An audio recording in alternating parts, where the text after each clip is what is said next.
প্রথমেই বাংলাদেশের আপসহীন সংগ্রামের প্রতীক দেশনেত্রী বেগম খালেদা জিয়ার জন্য আল্লাহর কাছে দোয়া করছি। আল্লাহ পাক সুবহানাহু ওয়া তাআলা বেগম খালেদা জিয়াকে জান্নাতুল ফেরদৌসের মেহমান হিসেবে কবুল করে নিক, আল্লাহুম্মা আমিন। আমরা আজকে ঢাকা বিশ্ববিদ্যালয় কেন্দ্রীয় ছাত্র সংসদ ডাকসুর পক্ষ থেকে বিএনপি চেয়ারপারসনের অফিসে এসেছি। যে শোক বইটি ওপেন করা হয়েছে সেখানে স্বাক্ষর করা এবং আমাদের ডাকসুর মোট 5 জন সদস্য এখানে এসেছেন। আমরা আমাদের শোক বইয়ে আমাদের স্বাক্ষর শেষ করে বিএনপির ভারপ্রাপ্ত চেয়ারম্যান তারেক রহমানের সাথে আমাদের মিটিং হয়েছে।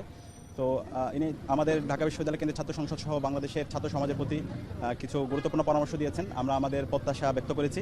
আমরা আমাদের জায়গা থেকে বলেছি, বাংলাদেশে জুলাই বিপ্লব পরবর্তী আমরা যারা ফ্যাসিবাদ বিরোধী দীর্ঘদিনের আন্দোলন সংগ্রাম করেছি, আমাদের সবাইকে ঐক্যবদ্ধ হতে হবে। বাংলাদেশের জুলাই বিপ্লবের পরে আমাদের যে ঐতিহাসিক সুযোগ এসেছে, এই ঐতিহাসিক সুযোগে আমরা ঐক্যবদ্ধভাবে আমাদের বাংলাদেশ বিনির্মাণ করতে হবে এবং শহীদরা যে জন্য জীবন দিয়েছে একটি ইনসাফভিত্তিক বাংলাদেশ বিনির্মাণ করে, সেই বাংলাদেশ বিনির্মাণ করার জন্য আমাদের এখনই ঐক্যবদ্ধ হতে হবে। তো সে জায়গায় তিনি আমাদের সাথে ঐক্যমত পোষণ করেছেন এবং বাংলাদেশের সকল রাজনৈতিক দল, বিএনপি, জামাত সহ এনসিপি এবং ছাত্র সংগঠন, ছাত্র শিবির, ছাত্রদল সহ সকল সংগঠনকে একসাথে নিয়ে কাজ করার ব্যাপারে আমাদেরকে পরামর্শ দিয়েছেন। তো ঢাকা বিশ্ববিদ্যালয় কেন্দ্রীয় ছাত্র সংসদের পক্ষ থেকে আমরা সবাইকে আহ্বান করছি, আমাদের বিপ্লব পরবর্তী আজকে 16 মাস পার হয়েছে, আমাদের মধ্যে অনেক বিভাজন তৈরি হয়েছে। সেই বিভাজনের সুযোগ নিয়ে আজকে পতিত ফ্যাসিস্টরা এবং এখানে দিল্লির তাবেদাররা তারা বিভিন্ন ধরনের ষড়যন্ত্র এবং চক্রান্ত করছে। আমাদের এখনই সময় একটু ঐক্যবদ্ধ হওয়ার।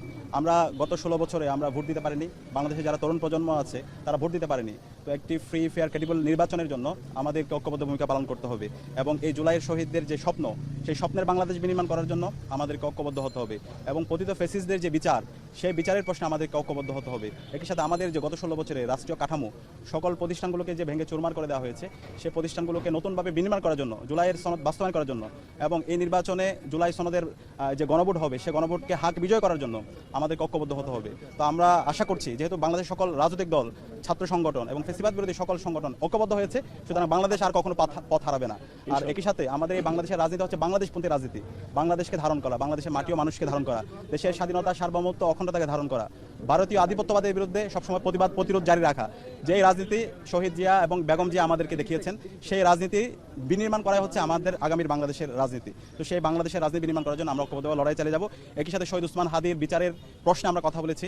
শহীদ ওসমান হাদি যে আধিপত্যবাদের বিরুদ্ধে, আগ্রাসনের বিরুদ্ধে কথা বলতে গিয়ে তিনি শহীদ হয়েছেন এবং শহীদ ওসমান হাদিরকে যারা গুলি করেছে এবং এই হত্যাকাণ্ডের সাথে যারা পরিকল্পনাকারী, যারা পরামর্শ দিয়েছে, তারা এখন পর্যন্ত অ্যারেস্ট হয়নি। তো সে জায়গায় সকল রাজনৈতিক দল, ছাত্র সংগঠন সবাই যেন ঐক্যবদ্ধভাবে ওসমান হাদির বিচারের প্রশ্নে যেন ঐক্যবদ্ধ হয় এবং যারা ঘাপটি মেরে বসে আছে, যারা ইন্টারভিউর মধ্যেও ঘাপটি মেরে বসে আছে, এদের যেন আমরা বিচার আওতায় নিয়ে আসতে পারি, সে ব্যাপারে আমরা কথা হয়েছে এবং আমরা আশা করছি আমরা সবাই ঐক্যবদ্ধভাবে এই স্বাধীন বাংলাদেশে শহীদ ওসমান হাদি ভাইয়ের বিচার নিশ্চিত করতে পারবো ইনশাআল্লাহ।